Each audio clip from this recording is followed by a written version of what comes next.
So we'll be beginning in a minute. Let me share my screen.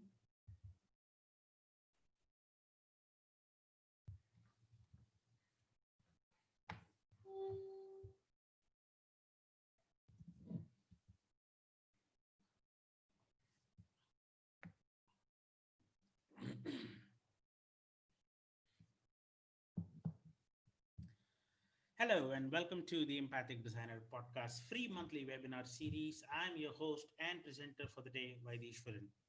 So we'll be spending the next hour or so to talk about practical design thinking. So that is the topic for this month.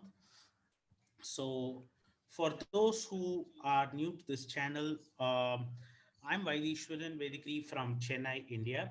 I'm an L&D consultant with over 12 years of experience in the learning industry. I consult for domestic and international organizations that include some Fortune 500 companies as well. I am an instructional designer and just give me a second. So, like I was saying, I'm an instructional designer and a certified trainer by trade.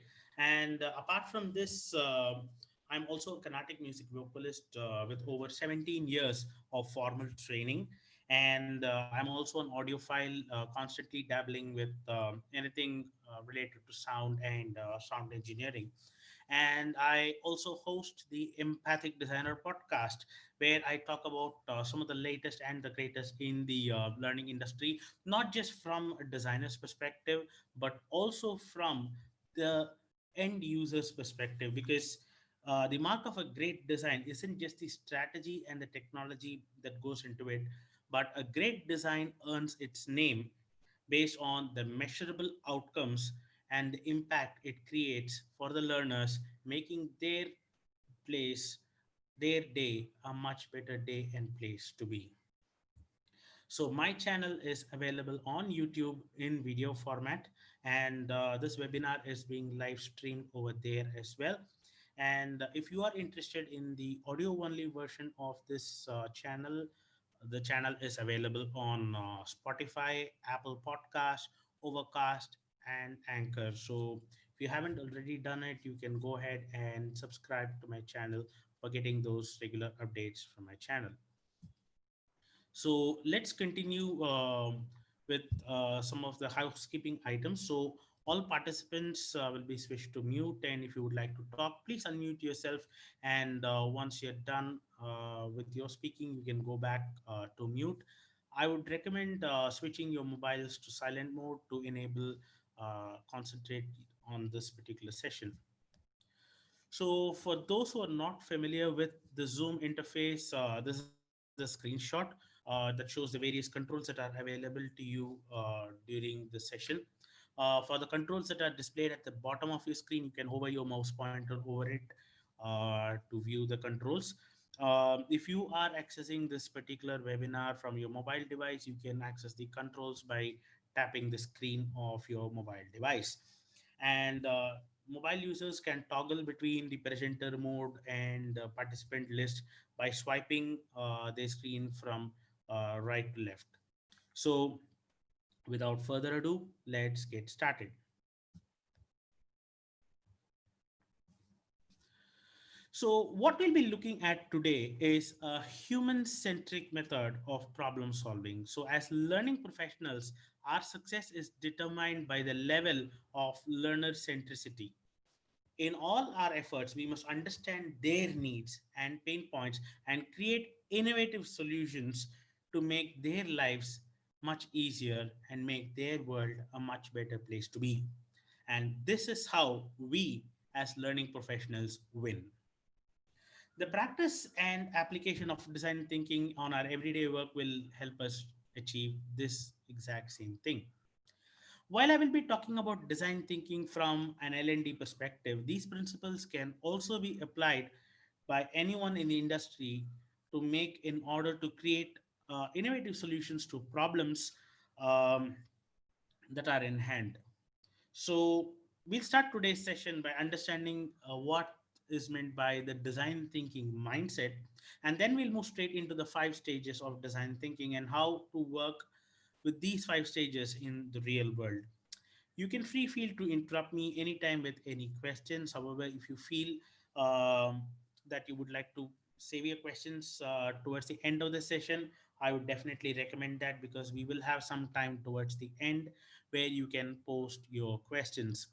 For users and for my subscribers who are viewing this particular webinar on YouTube, feel free to post your comments and questions on the comment section of this YouTube video, and I'd love to have a conversation with you. While I might not be able to respond to your queries on the YouTube channel as I'm conducting this particular webinar, I will definitely look into those comments at the end of this session, and I will respond to those. So let's move on. So we will start with the design thinking mindset. So design thinking is as much about the tools as it is about the mindset. So one of the key design thinking components is opening yourself to a different way of thinking in order to enable a different way of working. And this is achieved by observing several principles. First, invite diverse perspectives. As you're trying to solve problems for someone other than yourself, the assessment of the situation is made richer by having people from different backgrounds at the table. And having people from different backgrounds, disciplines, and demographics will help you overcome several unconscious biases that you might intrinsically have in you, and helps shed light on people's blind spots as well. So, this is a great exercise and a great first step in achieving the design thinking mindset. The second aspect is to discover unmet needs and new opportunities. Design thinking helps in uncovering the needs people didn't even know they had, or they were not really able to articulate what they really wanted. So, by keeping in mind uh, that we need to have an open mind and reading between the lines, new opportunities can just appear. That is, if you let them to appear. And the third concept of the design thinking mindset is to get insights from actions. So, what you need to remember here is that design thinking is basically action oriented, and this is not really about getting it right before you can move forward, which means that this is an iterative and a completely agile process. This is about taking actions in order to learn. So basically, design thinking is a learning expedition in itself. So you are constantly tweaking and sense checking along your way and gaining insights constantly. And this learning process, this process of gaining insights is a continuous process, and you don't really wait until whatever solution or whatever product that you are creating has reached the point of perfection. It is a constantly evolving process, and that is really the beauty of the design thinking mindset. And the fourth concept is to build to learn cheap and quickly. So again, a cornerstone of action is moving quickly and moving cheap. Moving forward does not always require massive investment of resources and time. Rather, it seeks to achieve a level that is good enough, and what we commonly call in our trade as the minimum viable product, in order to gain learning and insight and use that to serve in our progress with our solutions. So that is one of the key cornerstones in the design thinking mindset. And the fifth one is to create change through iteration. So, as you learn to make changes, allowing for constant iteration based on new and valuable information, you constantly stand to gain, you constantly stand to learn, you constantly stand to improve, and you constantly stand in the right path to achieve the goals and objectives of your clients. So, this leads us to the 5 key stages of the design thinking process that we are going to be looking at next. So these are the five design thinking stages: the empathize stage, define, ideate, prototype, and test. So remember, so as I was saying in the previous slide as well, this is an iterative process, and you need an agile mindset while working on the design thinking process. So in today's webinar, I'm going to be taking you in a journey that I took some 3 years ago with one of my clients. So it's story time.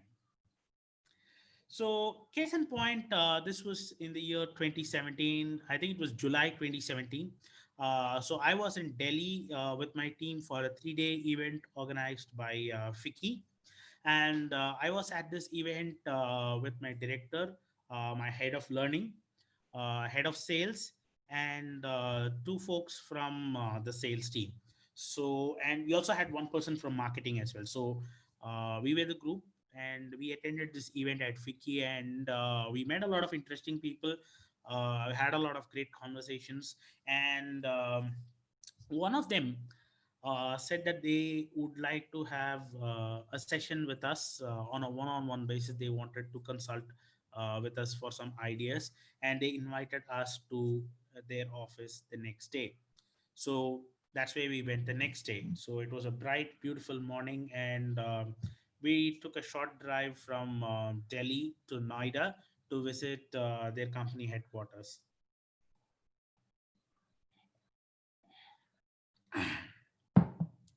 So we reached their company headquarters, and this is an insurance company.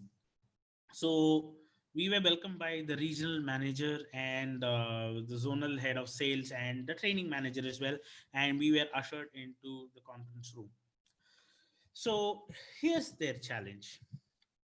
So they have a lot of insurance products, and these products keep evolving between a time frame of 6 months to a year. So they have a lot of existing products. The features sometimes change, or sometimes they introduce completely new products as well.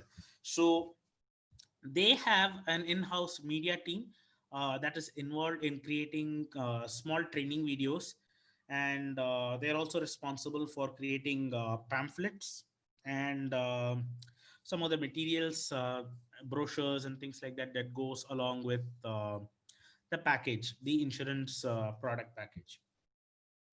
So this particular client has insurance agents located all over the country, and the area where they are facing a challenge is some of their insurance agents are placed in very remote areas of our country. I mean, these areas, when I say remote, it means these are some villages and taluks where getting a 3G connection is a wonder, right? So these people have a lot of existing collateral in the form of videos.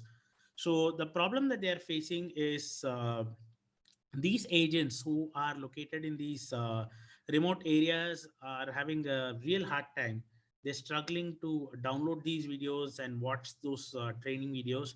So, and that takes a toll on, I mean, that basically wastes their time. I mean, that's how they feel about it, and they are very frustrated about that. And because of this, they feel that they are not really engaged with this particular organization. Of course, they are receiving all of the related material through brochures and things like that. And the thing about these particular I mean, these insurance agents is that they are more like freelancers, so they're not attached to this particular company alone. They are connected to multiple insurance companies, and they go about selling products for all of those insurance companies. So which means that they are having competition as well, so they will have to battle, face this in three fronts. One is to provide the learning for their insurance agents, to provide them with the training on the products. Number two is competition that they'll have to deal with. And number three is to keep them engaged and gain their confidence, and make them feel that they should be selling these insurance products over the other products that they are selling. So this is the challenge that we were put forth with, and here begins our design thinking journey. So the first step in the design thinking journey is to empathize. So let us start with this first stage, empathize. So, what is empathize? What is this stage? So, this is the stage where we work to understand people within the context of a challenge. It can range from their physical and emotional needs, and how they perceive their world and how the world looks to them and what really makes sense to them from their perspective. So, like I was saying, design thinking is a completely human centric process, and the first step clearly puts that forth. So, why should you empathize? So, the problems that you are trying to solve as an L&D professional is not really your problem. Well, they are posed to you to solve, but they're not really your problems. They are the problems of your learners, your end users, your clients, your customers. So, in order to build something for someone else that makes sense to them, you need to walk their shoes. You need to build this empathy in you and to know what exactly is important to them and what makes a positive impact in their lives. So, how did we start with this particular client?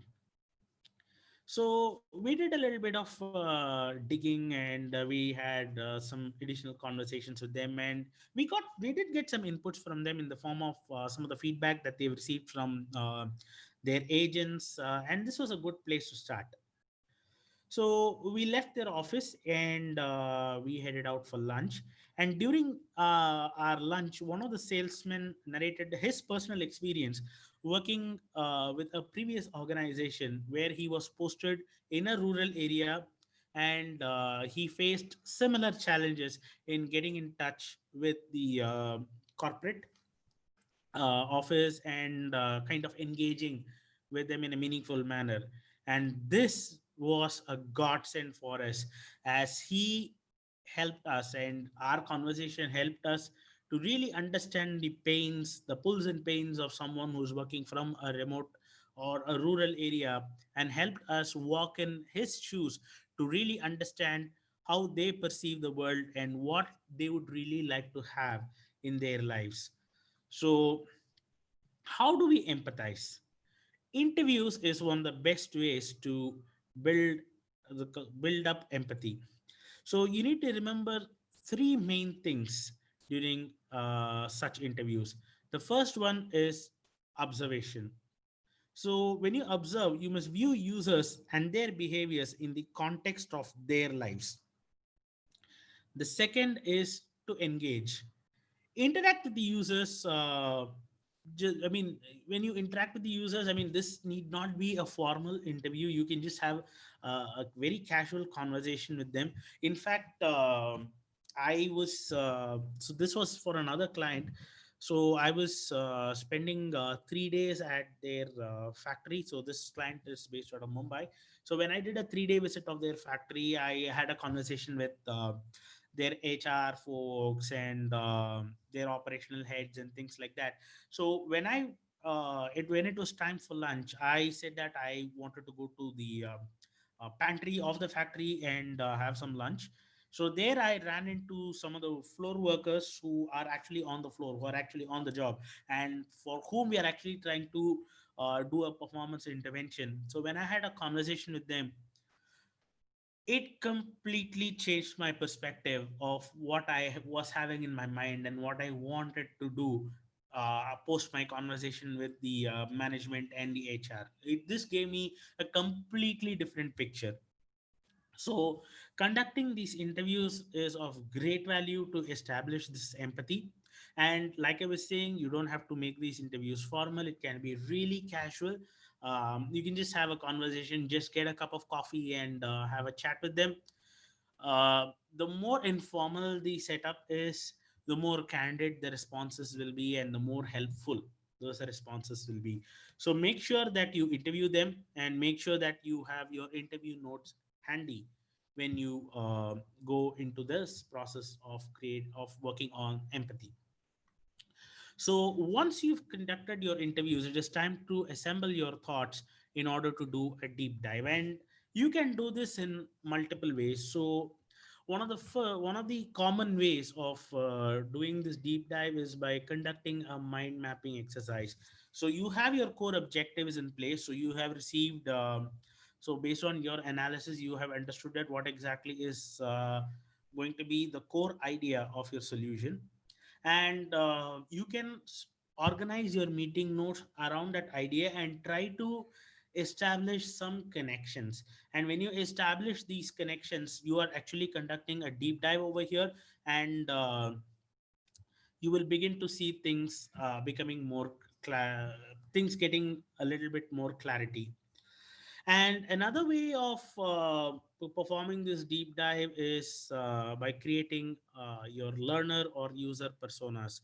So oftentimes we work with groups of learners, and if you are able to create a learner persona, you can zero in on their attributes, their lifestyle, how they see the world, and it's a great way to create this sense of empathy and understand their world, and create a meaningful solution. So you can start embarking on a meaningful solution. So before we continue, I would like to let you know that I'm actually in the process of writing a field book for design thinking, and the graphics that you see here and the ones that you're going to see further down this particular webinar are actually modified extracts from that book. So I will let you know once this book is up and ready. So I'm planning to publish this as an ebook. So stay tuned to my channel, and I will post an update once this book is ready for publication. So, excuse me, just get a sip of water.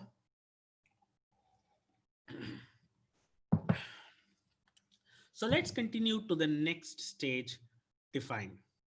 So what exactly is this define stage? So this is the stage where we will begin to craft meaningful and actionable problem statements.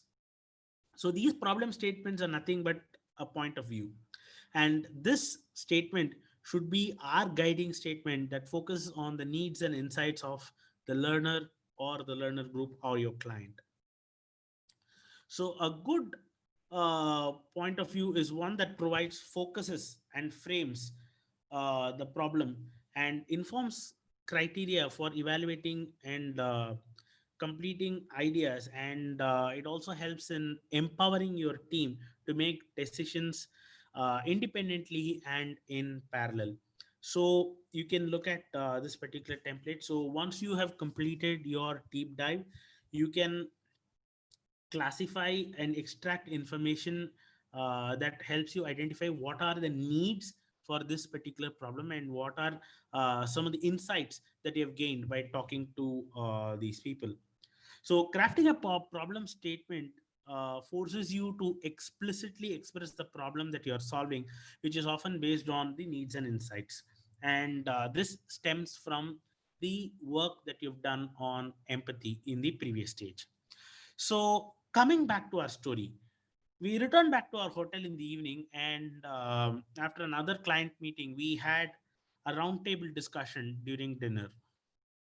So I mean, this was just a roundtable conference, and we were like people from different backgrounds. I mean, I'm a learning professional. My learning head was there. We had people from sales. We had people from marketing. We had our director on the table, and a couple of napkins later, we were able to list the insights and our findings, but we still felt that we were not really there with our problem statement. So we decided to call it a day, and people retired for the day.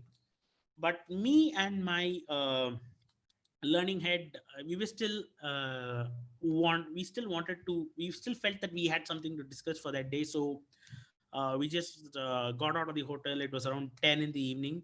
So we got out of the hotel and we took a long nice walk around Connaught Place. So we were staying close to Connaught Place, so we went for a nice long walk there. It was a nice chilly evening in Delhi. It was a beautiful weather. So we were just walking around, and we were just talking about different things, and ultimately we landed on this particular topic. And 45 minutes into our walk, we were able to identify what our problem statement was. So this is the typical syntax of a problem statement. So coming back to our story, the problem statement in our story was that our stakeholder needed a way to educate and engage their field agents considering their remote location and the availability of competing products. So reframing the product statement can be then used as a solution generating springboard. So this is very, very critical, because all of the stuff that you're going to do post this defined stage are all going to be validated back to this problem statement. So once you have your problem statement ready, every single time, every single step that you take after this generation of your problem statement, you will have to come back to the problem statement and validate whatever you're doing to make sure that you are consistently staying on the right path and you're working towards the solution that is targeted for this particular client or the learner. So once we have the problem statement, we are ready to move to the next stage, which is to ideate. So what is this ideate stage? This is the time for generating ideas. And the goal is really for exploring a wide solution space. And this means that when I say a wide solution space, the concept of ideation is really about quantity and not quality. So we need as many and as diverse ideas as possible during this stage. So ideation, so why do we need to ideate? So ideation basically helps you in providing source material that you're going to be using to build your prototypes upon, which is going to be your next stage in the design thinking process. So you ideate by combining your conscious and your unconscious mind, your rational thoughts along with your imagination. So this is basically a brainstorming exercise. So in my story, what we had was, I was actually lucky, if I should say that, because my group was completely heterogeneous, and the more heterogeneous your group is, the more are your chances to get different perspectives and different ideas. So once you have all your ideas up in this manner, so you can just post your ideas, and once you have all your ideas up, you can then have a discussion to clean it and to identify just 3 or 4 ideas that you will feel might work. And this could be a combination of some mainstream ideas and some ideas which might seem bizarre at the first place.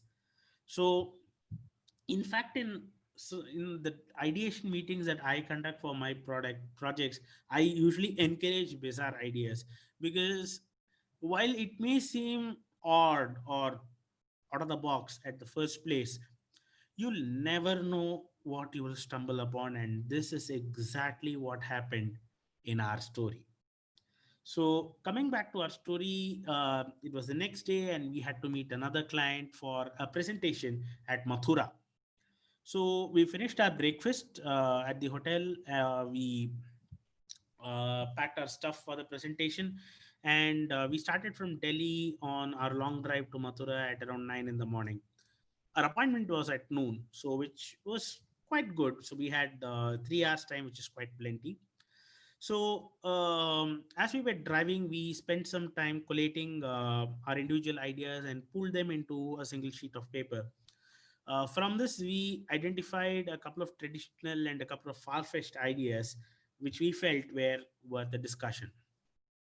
So once we narrowed to the top few ideas, we then tabled them and allowed the entire group to ruminate on these solutions, on some of these ideas, and provide their feedback. And we made sure that we noted down the feedback for the individual ideas so that we can go ahead and examine them. And this is one of the most exciting electric phase in the design thinking process, because there is a lot of buzz and there's a lot of creative juices flowing in, a lot of emotions flowing in, and we share a lot of laughs and things like that. This is an amazing phase in the design thinking process. So what we did was, we were driving and the excitement inside the car was too much. So we thought that we could do a pit stop at Dhaba. We were just outside Mathura, and we had a significant amount of time because we took the Yamuna Expressway, which is a beautiful road.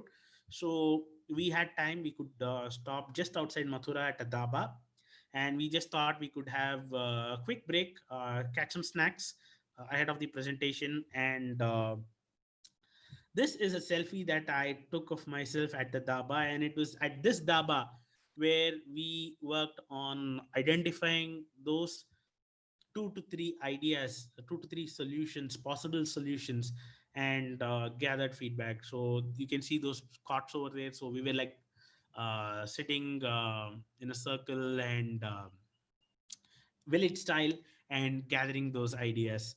So we had a successful client presentation, and we had our lunch, and we had some time in our hand before heading back to Delhi. So what we thought was we could do a short excursion to Vrindavan, which is close by from Mathura. So I clicked this picture when I was at Vrindavan, and this picture gave me my light bulb moment. So, if there is a school bus that can fly without its traditional fuel diesel, why can't there be a learning experience or a learner engagement that can happen without a classroom based or web based training? Why can't it happen? If Bull Park can work, why can't this work? So, this sort of gave me my light bulb moment, and we arrived at the idea of creating a proactive chatbot. So the chatbot is designed to supply bite-sized learning on demand and answer some of the frequently asked questions from the insurance agents. And it also allowed the insurance agents to network among each other and support each other.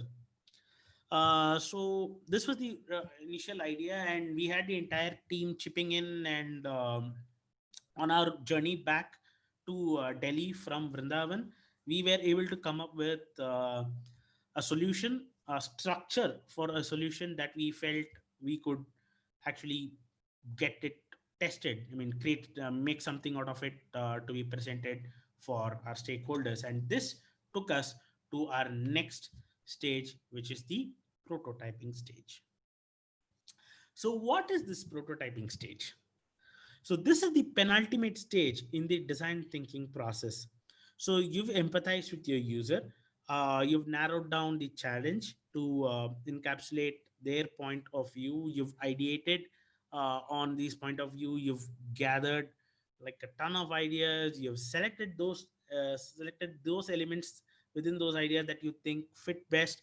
And now it is time to put where put your money where your mouth is. So it's time to build and present what you have thought of to your users. So why should we prototype? So prototyping really brings in your idea to life, and it allows your users to touch and feel something and test in order to give some meaningful feedback and use that as a starting point for having conversations around iterations. Excuse me. So a prototype can be created in many forms depending on the requirements, and it could be something as simple as a wireframe. You could make a comic strip out of it. You could create a storyboard, or if you have the time, or if you feel that your project requires a certain level of tangibility, you can go ahead and also create a minimum viable product for your prototype.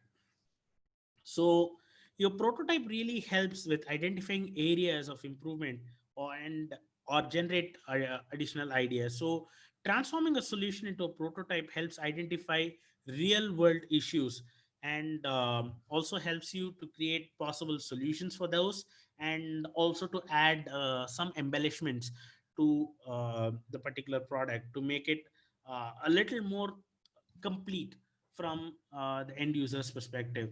And prototyping also helps with assessing the feasibility of the project, and this is going to help you with your I mean, this is going to help you when you reach the stage where you're going to be writing your proposal as well, because you need to um factor in the cost and the timeline. So when you build a prototype, you will exactly know what is going to be your timelines and what is going to be your budget. So you're going to be presenting something more accurate for your client for the purpose of discussions. And prototyping also provides your client with something tangible, that something that they can play with, and this helps strengthening your communication and connections with your client, because they now know what exactly they are going to get, at least in a minimum viable product form, and they can give feedback that is a little more targeted, and make the process really happen much more faster and much more meaningful. So this is one of the key aspects of the prototyping phase. So coming back to our story, as we were driving back to Delhi, I had a quick telephonic call with my lead developer in Chennai, and I explained him our idea for the prototype. So after a little bit of back and forth, he agreed to get a minimum viable product demo ready to be presented to the client within the next 2 days. So this takes me to the testing phase. So, what is this testing stage? So, this is the final stage in the design thinking process, and this part of the process allows you to bring your good enough prototype to your target audience, which will be your end users or your clients, and allow them to test or play around with it and give you feedback and pointers on how well we have addressed and how better we could address their particular need. So the purpose of this stage is to really see how you've understood the problem that your end users or your clients are facing, and how well your solution is going to address it. So why should we embark on this testing phase? So testing gives you great feedback and insights on how close or how far off you are from uh, at from achieving the goals of your client compared to where you were at the early stage. So when I discuss a prototype with the client and ask them to test it, I collect data under four categories: what worked, what needs improvement, what are the questions they might have, and what are some additional ideas that have emerged from this particular prototype. So these questions help me to refine my solution in a much better manner, so that it really helps the client to achieve what they want to achieve. But you need to remember that the testing phase doesn't really end here. So, while design thinking is a learner centric process, we must also consider the business requirements, their considerations, and their goals. So, what is expected of us is that we must provide a composite solution addressing both the learner's needs as well as the business goals, and also keep in mind some of the constraints that are there from a business perspective. So, as my Delhi trip ended the next morning, our story now shifts to Chennai, where I sat with my development team to create and test the minimum viable program chatbot application, and we delivered it to the client along with our proposals for further discussions. So, these are the five phases in the design thinking process. So, let us now look at what prevents us from really embarking on this design thinking process. So if you really looked at all of the things that I've said right now, most of it would seem like common sense. It's like, it's common sense, this is how things must be done. But why isn't this being done? Or if at all it is being done, why isn't it being done in an effective manner? So that's what we're going to be looking at.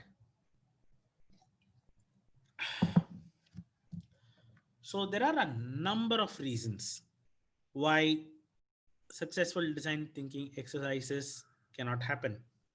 Some of these reasons are intrinsic and some are extrinsic. And if you really look at it, these are I mean, these are things that you find in your workplace on a daily basis.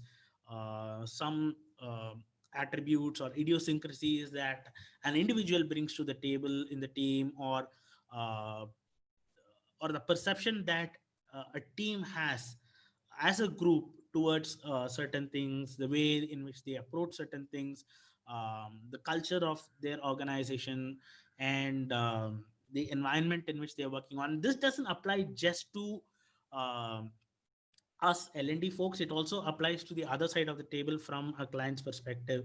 So because design thinking is, like I said, it's an agile process, and it really requires your client being invested in the process as well. So these factors apply to both sides. And in order to overcome these barriers is to acknowledge and accept the existence of these barriers in the first place. Only when you acknowledge and accept that these phenomenon are there, it will help you build a culture of innovation and design thinking in your team and in your organization. So a lot of these factors that I have listed over here, I have actually talked about some of these factors in detail in my channel, in the cognitive bias series. There is a playlist that I've created for those videos. I'm still making more videos in the cognitive bias series, and I will be posting some of those videos this month as well. So make sure that you stay tuned to that, and you can get some additional information on this particular uh, set of factors that may impede the design thinking process and the design thinking culture within your organization. So that actually brings me to the end of this particular presentation, and I would like to thank you. Thanks a lot. I'd like to thank you for your time today, and I would like to open the session for any questions. So, if you have any questions, you can unmute yourself and ask those questions, or you can post your questions in the chat window as well. So, I'm going to be stopping my screen sharing, and if at all you would like to get in touch with me post this session, you can talk to me. I'm available on email, and you can also get in touch with me over LinkedIn, Facebook, and of course my channel on YouTube, the Empathic Designer Podcast. So you can subscribe to that channel as well, and get in touch with me, and we can have a great conversation. So I'm going to be stopping my screen sharing, and just want to see if we have any questions.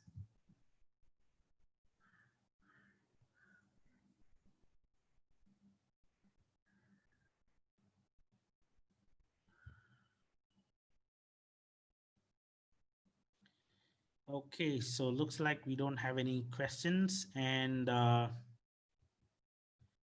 so that actually brings us to the conclusion of this session. Thanks a lot for tuning in, and I will be talking to you continuously in my channel, the Empathic Designer Podcast.